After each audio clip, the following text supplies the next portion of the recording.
Hello, my name is Janet and welcome to the Almost Homestead. Today I'm going to teach you to eat your yard. Today we are talking about red deadnettle.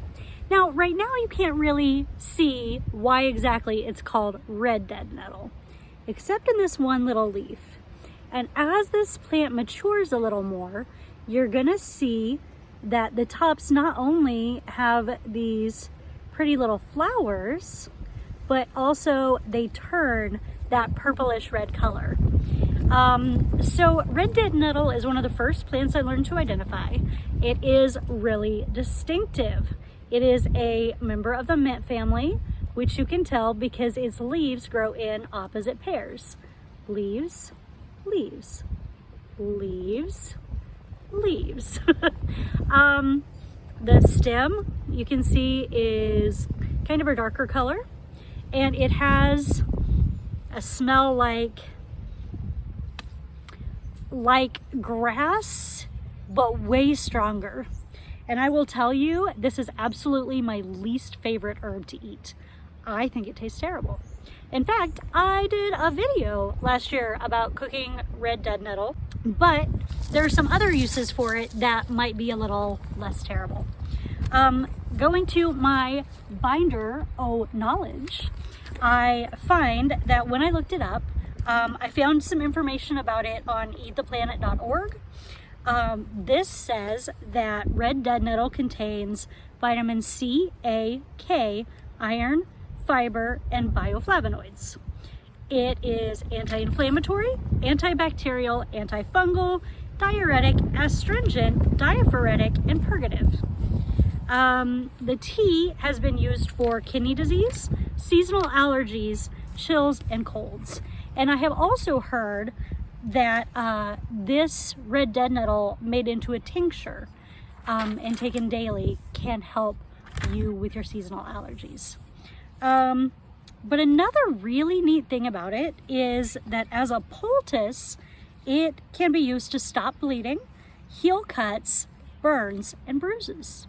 So that's kind of a neat thing to know, especially if you're out in the wild or if there's any kind of crisis situation and you're bleeding. You can make this into a poultice and put it on the wound to help stop the bleeding.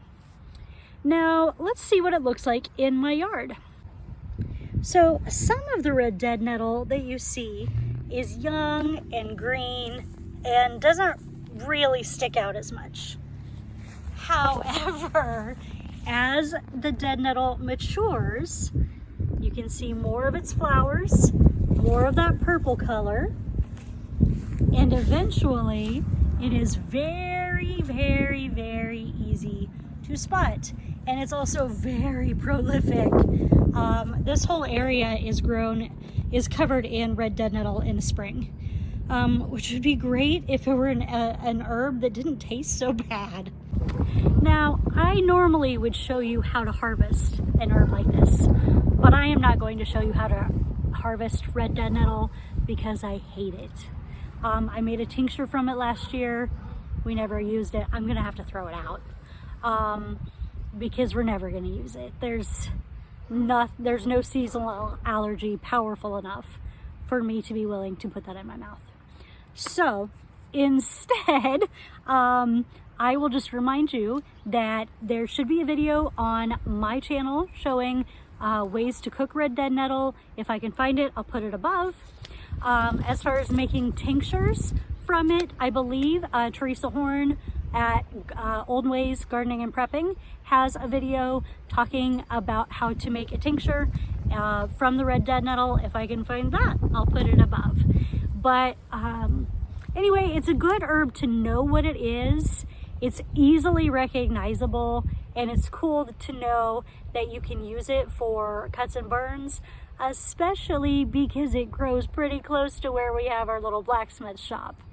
And I do seem to acquire burns frequently, as does my husband. So good to know that's there. Anyway, as always, it's been a pleasure talking to you about herbs that you can eat in your yard. So if you like this video, hit that like button, subscribe to my channel, and as always, eat something wild, Not dead nettle though. Oh, it's terrible.